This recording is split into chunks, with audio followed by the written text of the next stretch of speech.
Today is more about the structure itself.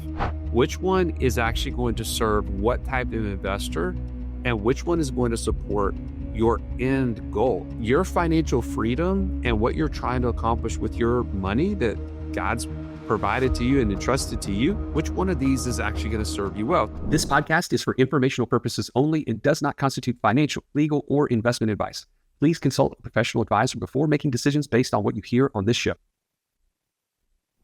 Welcome back at Wealth Without Wall Street Tribe. Today, we're going to be breaking down not only our passive income report for May 2025, but we're also going to talk a little bit about the difference between syndications and how they pay out. I think syndications is one of those areas that as an investor, you've probably either considered investing in them or are investing in them.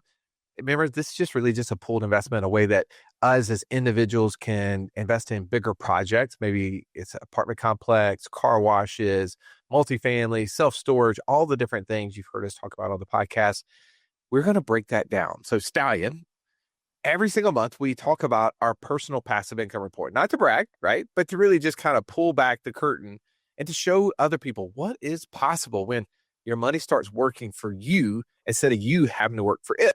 That's right. Most importantly, though, we want people to see not just the end result, but how that income was created, how you can do the same. Because to be honest, not all passive income is created equal, as we have shared over the years. Well, as we kind of dive into this episode around syndications, why do you think most people misunderstand how syndications actually pay them? Well, it's not too hard to figure that out, Russ. I mean, it's super complex. I mean, It is. You start seeing words like pref return, you start seeing waterfalls, you start seeing LP, GP, Coupons. coupons. I mean, the terminology is not common to begin with. And then you talk about each one of those structures is different. And so you start to figure out one, and then you see a second when you're like, wait a minute, is this the same thing, just called differently, or is it actually a different structure? And so it can be very complex. If you've listened to our show for any length of time, you've heard us talk about infinite banking and how we were able to use that concept to create over $50,000 a month in passive income. But it's just not that easy to figure out, how does this all connect into my own personal system? Stallion, that's why we created the passive income operating system, bro. It shows you how to turn active income into passive income. It makes all the steps come together. If you would like to get access to it as a podcast listener, we've never given this away in public before, go to wealthwithoutwallstreet.com/PIOS. I want to start off, though, with our passive income report. Every month we've done this for the last, 5 years now. We share our personal passive income. Let's go to that report before we go into specific different ways syndications are paying. And pull that up for everyone. If you're not watching us on YouTube right now, you're really missing out on an opportunity to see these numbers and see the Stallion's face as I asking questions that he doesn't understand what I'm going to ask him. I love putting him on the spot. That's my gift. So Stallion, for the month of May, how much total income, expenses, net passive income did we bring in? So net income for the month, $49,364.40. Okay. Not too shabby, right? Still staying right there around the $50,000 a month mark. Out of those, which ones stand out to you as like, oh, that was awesome, or man, this thing is not working as good as I wish it was? Well, the things that I definitely want to point out, one, the land business is always my favorite. It's the steady Eddie, consistent deal that can always is paying out monthly. And right now, this month was $22,959 was the net amount that we receive on that particular investment. It is just notes against raw land. I mean, there's nothing sexy about it, but man, it consistently pays out. And I'm a high S personality. I'm an investor DNA, so I like consistency. I like steadiness. The second thing I'll point out is just a couple of lessons learned this month. Number one, we've talked about recently. I've invested with an operator friend of mine in the Providence Digital Ventures. This is online YouTube pages that are faceless and content websites. And this month we hired another virtual assistant to try to get ahead of some of our production stuff. And we actually went down in our net income as a result. So we lost about $70 this month in that particular vertical. But I will tell you, wait till next month, because some of those efforts have already turned into additional cash flow. And then the third thing I'll point out is we're finally back in the black with my Turo fleet. We had a couple of rough months with repairs and bringing cars online that is just a heavy lift on the very front end. And so this month we netted $518, but man, we had to pay back, I think it was about $1,000 in the red. So I just expect good things in June, July, August, as people are renting more and more during the summer months as well. So what would you add to that, Russ? Well, we always talk about things that we're learning, right? And I think that there's not enough lessons that are shared. One of the things that we had another tax intensive at my lake house. And I just am always reminded as a CEO, as someone who runs multiple different companies, most of you listening are in that same situation, that we have to be able to inspect what we expect. We talk a lot about the passive income, but the largest expense we have as income earners, especially the more income we make, is taxes. And oftentimes we've just abdicated that responsibility to someone else and assumed that because they went to school to be an accountant, they are CPA, they're trustworthy, we like them, our kids play, sports with their kids kind of thing. They have all the answers to all of our tax return needs. And the reality is that they want to, but they can't. When's the last time you've been in a doctor's office? When's the last time you've been in a doctor's office and you saw the doctor for more than maybe 5% of the total time you were in the doctor's office? It's been a long, long time ago. I equate the CPA world very similarly, right? Is that they have so many people that they have to see, right? The average CPA has 800 to 1,000 clients that they're working with doing their tax returns. They spend 10 months out of the year doing that. The 2 months that they're not, which is November, December, those are holidays, right? If you forget, those are the times that you love taking vacation, spending time with your family. So do they.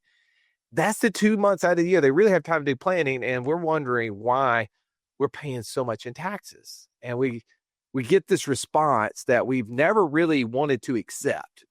But this is the common response that we get from our CPAs when we pay a lot of tax and we complain and we go, man, I paid a lot of tax this year. And they go, congratulations. Right? How many times have you heard that? Congratulations. Exactly. Well, you could be, you made a lot of money. Congratulations. Like, miss on that, man. Like, that just doesn't work for me. And one of the things that I've gone a long way to say this, but one of the things I learned last month, just being in that tax intensive one more time, that we must be the CEO for our own finances, and that includes our taxes.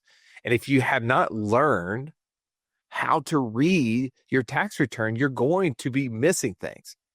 I learned this, Stallion, that our family office, who manages, 75 very high income families, net worths, upwards of $100 million or more, they say every single year they amend or change prior to filing 100%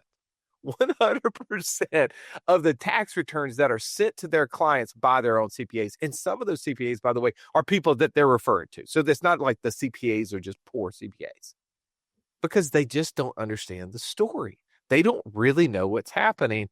And as I just sat there and watched that, it just told me I've got to experience that for myself. I've got to not only learn these different, ways that I could be mitigating taxes personally and bringing those up. I've got to experience on my own tax return what's happening. And just like I'm doing right now, I want to be teaching it, right? Because the teacher always learns more than the student.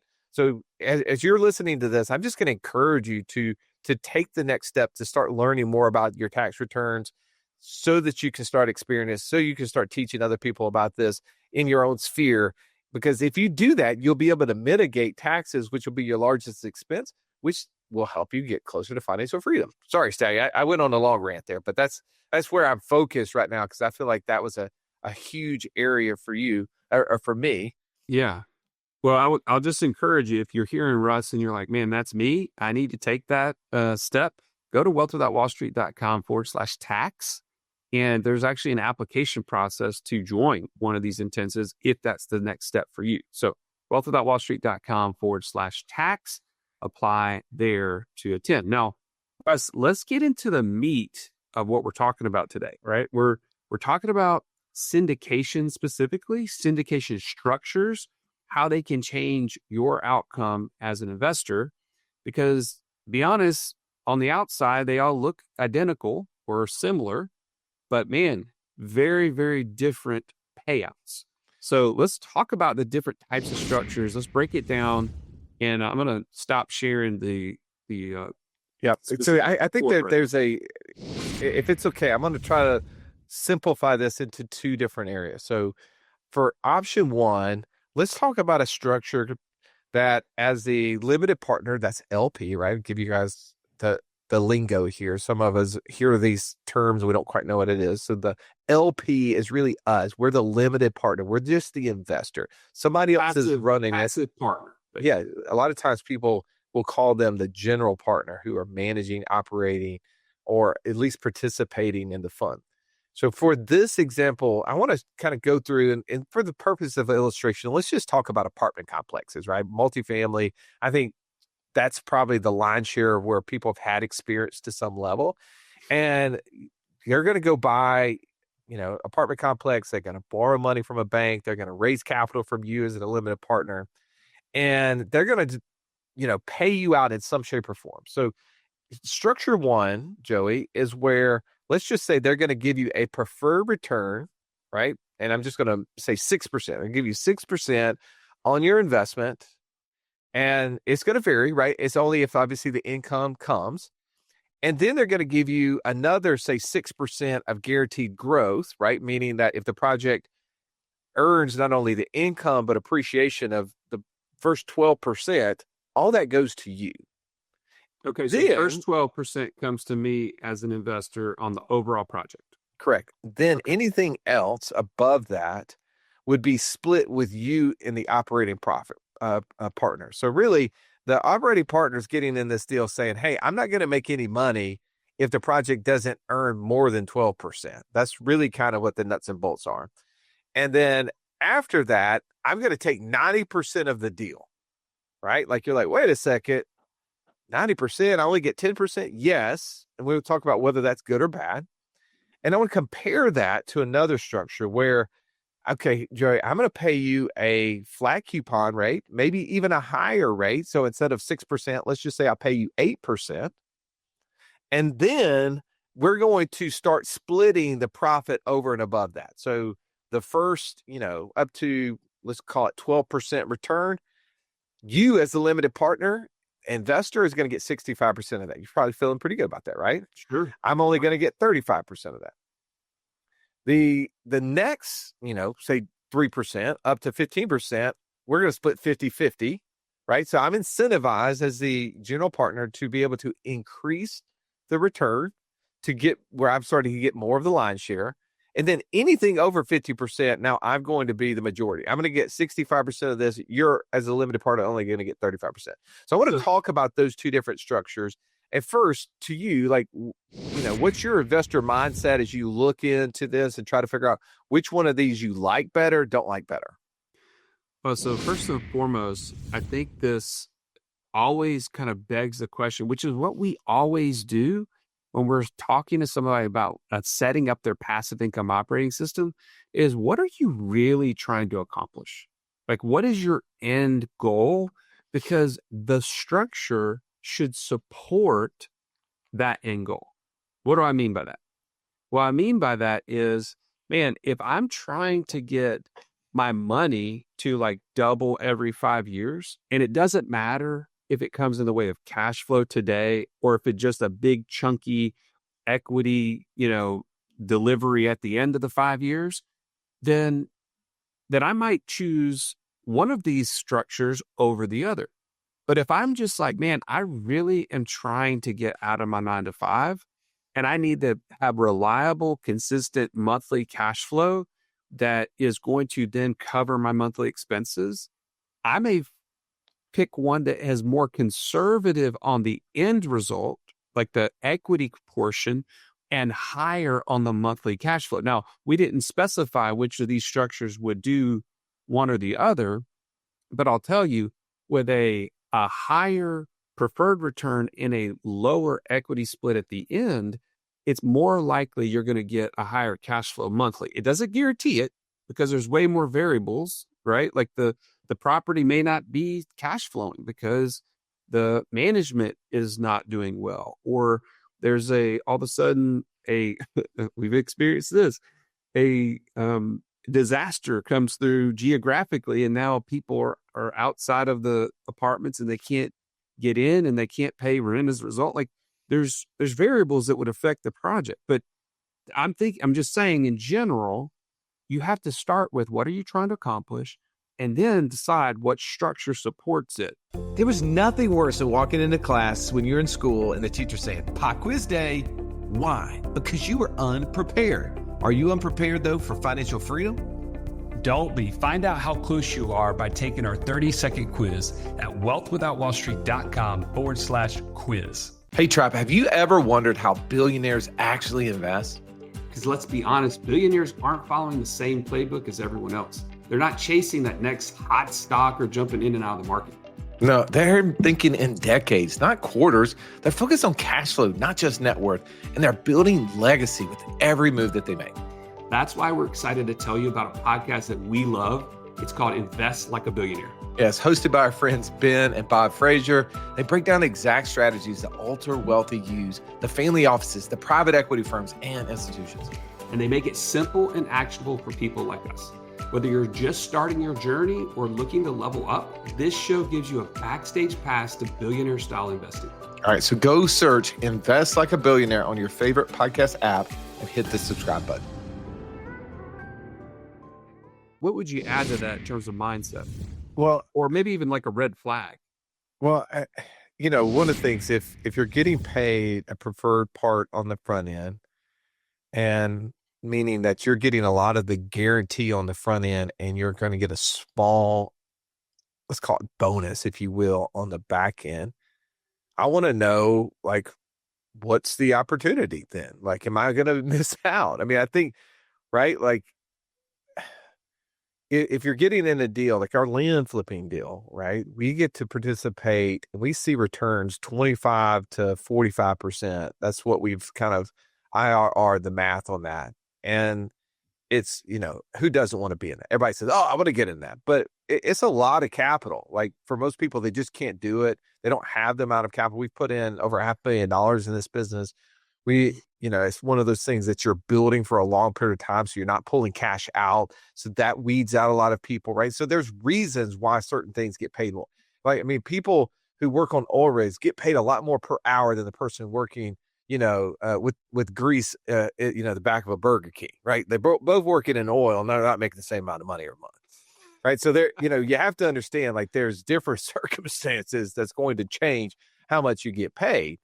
But I think about this deal where I would want to know, like, if we were only going to receive, say, 12% and a very small percentage, 10% of the deal on our land flipping thing, and the opportunity was 45 or 50%, I'd say, yeah, I'm carrying a lot of the weight to invest in it early on. I don't know if that's for me, right? That would be a red flag. What's the opportunity on the back end? I think, yes, it feels good to get some guaranteed return. And, assuming that there's not a lot of management fee, I would want to ask those questions. How much are you getting paid as a manager? Maybe you're not getting paid profit, but is there some sort of managing the asset fee that's really draining the expenses? So really it's reducing the amount of profit that's truly available, right? Because profit is nothing more than income minus expenses. Well, if management fee is an expense, and I got like a 2% asset management fee, like a hedge fund does, right? Like that could reduce the potential profit to a very small number. I may never get to my 12%. But I want to point something out. You're getting now into some of the details of how there are hidden things in the structure Yep. that most investors aren't privy to even ask the question. They just assume, oh, well, this is how it's supposed to be. Like things like management fees and things like extra bonuses throughout and stuff like that you just don't necessarily see without digging in to a PPM, digging into the pitch deck. But today's discussion is less about that. I think that's probably something we should do on a future episode. Today is more about the structure itself. Which one is actually going to serve what type of investor, and which one is going to support your end goal? Like, what are your financial freedom and what you're trying to accomplish with your money that God's provided to you and entrusted to you? What are you really, which one of these is actually going to serve you well? So let's break this down a little bit. Like, if someone gets shown, I want to talk about the waterfall that we talked about in structure 2. Okay. You're getting a set amount per month. And then there's actually this almost a stair step. If you think about it, like if we reach 12%, we have this split. If we reach 15%, we take a step up. You as the LP get less. Me as the GP gets more. And if you go to the top, the GP gets the most of that and the LP. So what is the pros and cons of that structure in your mind, Russ? Well, I think it depends on what is the amount being paid out monthly, right? I know we're a part of one of these deals right now. Like we're part of these exact deals, or we're in both of these right now. Right. And, we analyze them. And I think from, year to year, we kind of mumble to ourselves, oh, I wish it was more structured like this one, or vice versa, right?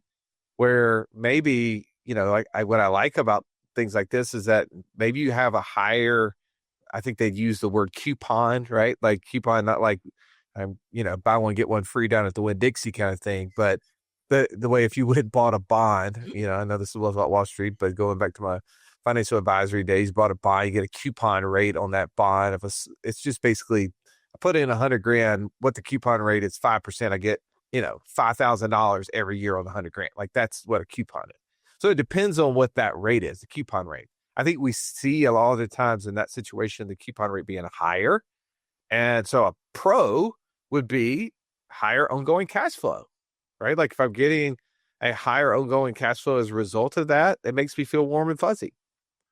What would be a con is the better the project does, the less the participation I have in it as an investor. So like really after that, I'm kind of using your example, 12%, I start losing value up past that, right? Like, so I'm really vested into that 12% number. And then after that, my gain starts going down. That's what I see. What do you see? Well, I want to add a nuance to what you just said about the coupon rate and then the actual amount received. They're not the same. Okay. What do I mean by that?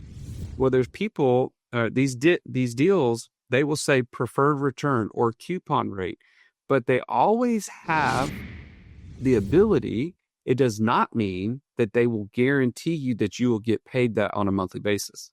The project dictates the cash flow and therefore how much you're actually going to get every month. So for instance, one of these deals that we get a very consistent cash flow every single month, and it's called a coupon.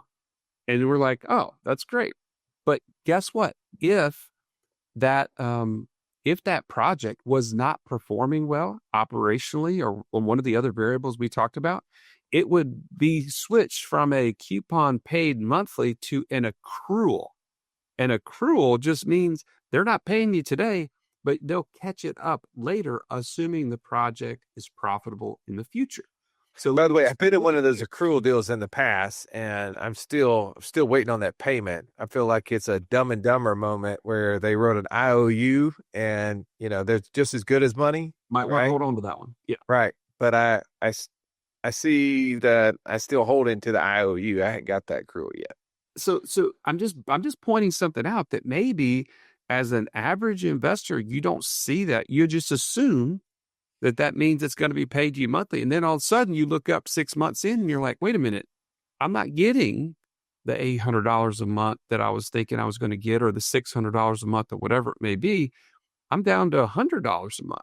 Well, why is that? Well, because the project dictates the amount you're actually going to receive, and you may be accruing the whole time, to your point, Russ. Well, I feel like hard. this is a good lesson that I said earlier, one of the biggest lessons I had in May was around taxes and becoming the CEO of my finances and asking better questions of my tax professionals. The same thing's true here, right? Like if you're not having a conversation on some regular basis, I'm not saying weekly, maybe even not monthly, but definitely quarterly with the people that you're investing in, right? Like if you don't That's right. understand what's going on with your deal, it's going to make you uneasy, right? I think what's happened for us is that we've sometimes gone 6 months without talking to the group we're investing in, and we start questioning in our head, like we have so many different investments, like, oh, what's going on with that? I don't even know. And then we have a conversation, and it gives us a lot of insight, and it also creates a lot of questions, and we start asking more questions as a result. And I think that that's a great lesson for us as investors, is that, as much as we love to say the word passive's a lie. Passive does not mean uninvolved, right? Joey loves the word passive. He won't say passive, but there's no passive. There's no passive. Like you have to be involved in some degree. You have to be able to understand actively what's going on. If you do that, then now you have a framework, a workflow to follow. You can follow up and make sure you're inspecting what you expect. And if it's not working that way, well, can you go back and, hey, I invested $100,000 in this project. This project's kind of going down a bad track. Is me asking them questions every 3 months going to change the trajectory of that investment? No.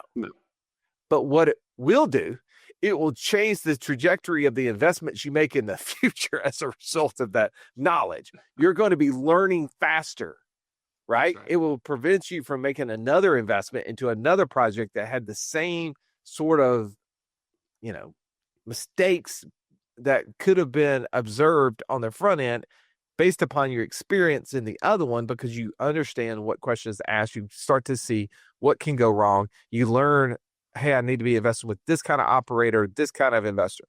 Well, by the way, Russ is 100% right. I'm going to actually give you some questions to ask. Like I'm going to let you learn through the things that we've learned. But before I do, one of the best things you can do right now is find out how close you are to financial freedom, right?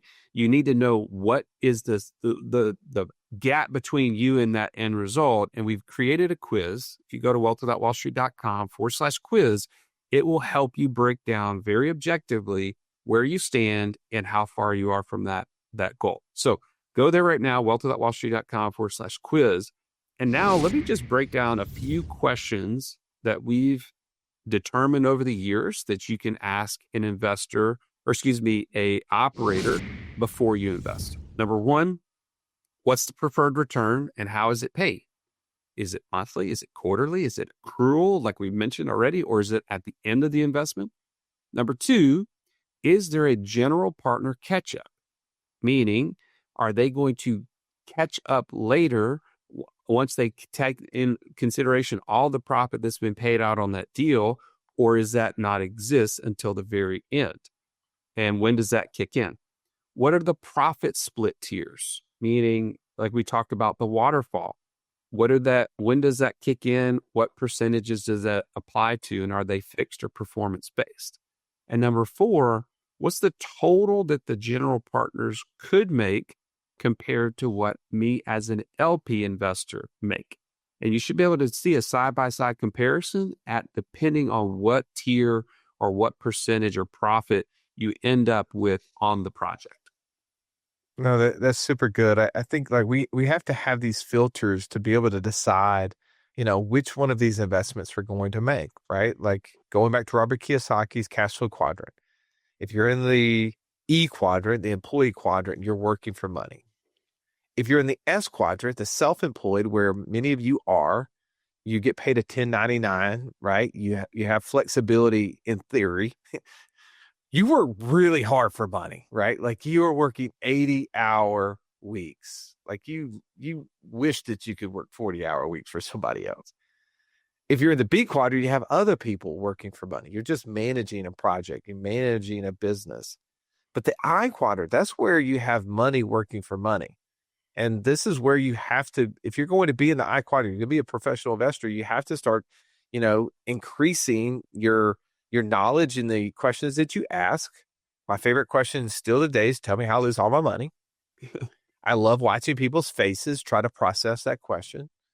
And it tells me a lot. It creates a lot of opportunity for me to ask questions as a result of it. I use that as my tip of the iceberg, and I want to get underneath the water. So whatever they say, I'm going to ask a question about that, because they're going to mention something that I don't even know what they're talking about. And I'm going to go, oh, well, tell me about that. When did that happen? When it's happened in the past, how did you handle it? Right? I can ask so many questions. So that is my tip of the iceberg question that just gets me underneath the surface, gets me to the 90% of what I really want to know, but I just don't know. Right? I love that part.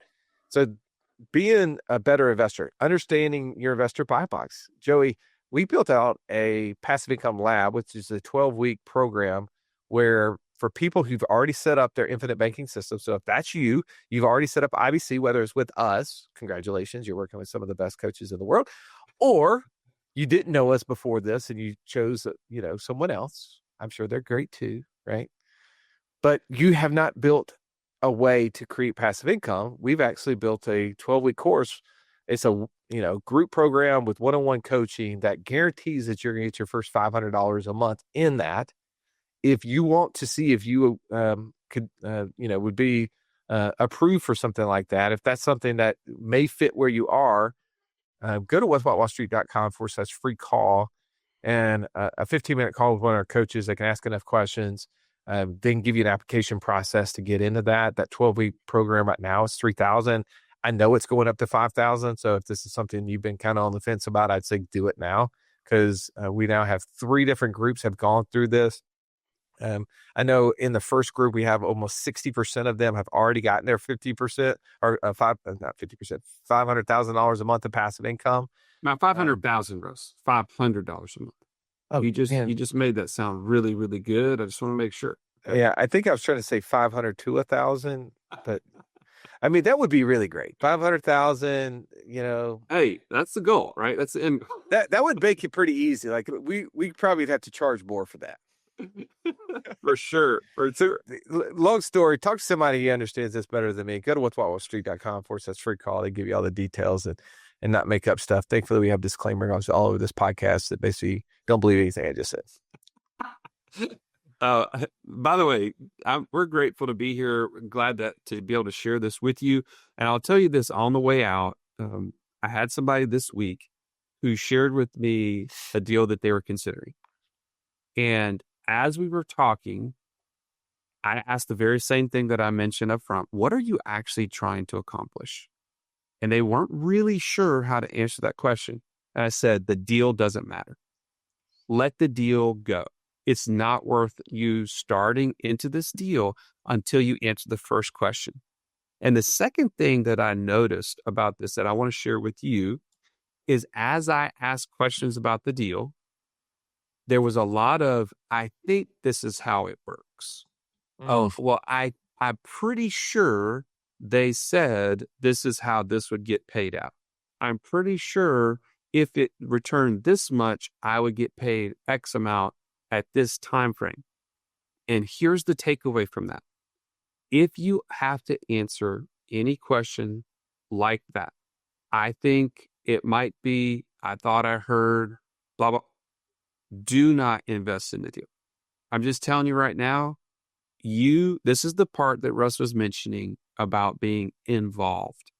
If you can't answer with certainty that you know the exact business plan and how it's at least being promoted that it will be paid out, I can't guarantee how it will actually be paid out, but at least how it's being promoted and presented. If you're not clear on it, do not invest in it, because you're just going to be disappointed.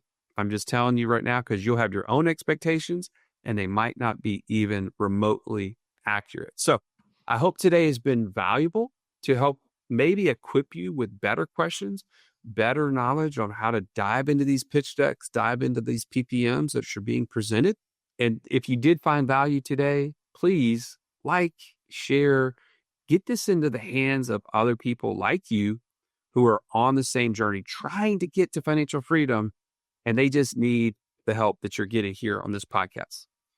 As always, have an amazing day.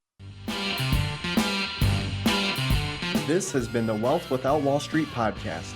Don't forget to subscribe to the show to break free of the Wall Street mindset and begin building wealth on your own terms in places you understand so that your wealth will never run dry. See you next episode.